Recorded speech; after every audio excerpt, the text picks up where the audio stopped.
9 years old. That is how young some kitchen servants were when they carried the 7th course to a table they were never allowed to sit at. They stood in the same room as the feast for 6, sometimes 8 hours. They smelled every dish. They were fed last, if they were fed at all. The scraps, the burnt ends, the bread gone hard. This is not a story about famine. There was no shortage of food in these houses. The food was there, in the same room, inches away. The hunger was a decision. Somebody chose who got to eat and who got to watch. Picture an English manor house, 17th century, or a French chateau, or a wealthy merchant's home in Amsterdam during the Dutch Golden Age. The details shift by country, but the shape of the system does not. Below the dining hall, the kitchen runs on the labor of children. Some are as young as 7 or 8. They are called scullions, kitchen boys, hall girls. Many are not paid in coin. They are paid in food and shelter, and even that was rationed by the people who owned the house. Wood smoke fills the kitchen air. Copper pots hang blackened from years of open flame. Upstairs, the family eats from silver. Downstairs, children eat what is left when it is left, if it is left. The tension at the center of this story is simple and brutal. Proximity to abundance did not mean access to it. A child could spend a childhood inside a house built on food and still go to bed hungry inside it. Household account books from wealthy English estates in the 1600s show something disturbing when you read them closely. Servants' meals were budgeted separately from the families, often at a fraction of the cost per head. Historians studying these ledgers have found kitchen staff allotted salted meat and bread, while the families' course list ran to 8 or 9 dishes in a single sitting. Apprenticeship and service contracts from this period frequently specified food as part of payment, and just as frequently, servants complained through parish and court records that the food promised was withheld as punishment.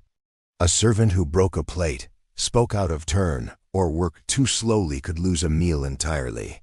Hunger was not an accident of the system. It was one of its tools. The most disturbing part is not that children went hungry. It's that they served the food that could have fed them. A 10-year-old kitchen girl might carry a roasted goose past her own empty stomach 4 times in one evening, because touching what she carried meant a beating, or worse, dismissal. And dismissal for a servant child often meant the street. But the hierarchy of hunger didn't stop at servant versus family. Even among the servants themselves, there was a ladder, and children were almost always on the bottom rung. What happened to the ones who fell off that ladder entirely is the part most documentaries leave out. Court records, specifically, English parish poor law records from the 17th and 18th centuries, document cases of parish apprentices, orphaned or abandoned children bound into service by law rather than choice. These children had no family to intervene if their master starved them. Several surviving cases record magistrates investigating households only after a child servant died of malnutrition or was found severely underweight.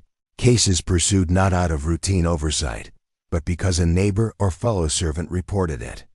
Almost unbelievable, but documented. Some wealthy households in this era employed a servant whose entire job was counting food, measuring portions down to the ounce to prevent staff, including children, from eating more than their allotted share. The abundance upstairs required precision cruelty downstairs. Waste was tracked, leftovers were locked. A child's hunger was, in the coldest sense, a line item. Here is the detail that should stay with you. In many of these households, food waste from the family's table, the parts too good to feed the pigs, not good enough to serve again, was recorded, weighed, and in some cases sold. Sold. Not given to the hungry children working 20 feet away in the kitchen, turned into income. That means a child could go to bed with an empty stomach in the same building where the household ledger recorded a profit made from food that child was never allowed to touch. The hunger was not incidental to the wealth. It was, in a small but real way, part of how the wealth was maintained. This was not hidden. It was written down in the same books that recorded silverware and linens, by the same hands that oversaw the household. Nobody was ashamed enough to leave it out. This is not really a story about food. It's a story about what proximity to power actually gets you, which, historically, has often been nothing at all. A child could stand inside the room where wealth was displayed and still be excluded from it, more completely than if they had never seen it. That gap, between what you can see and what you're permitted to have, is one of the oldest tools of control in human history. It did not require chains. It required only rules and someone willing to enforce them on a child. The ledgers are still there, in archives, in the same careful handwriting.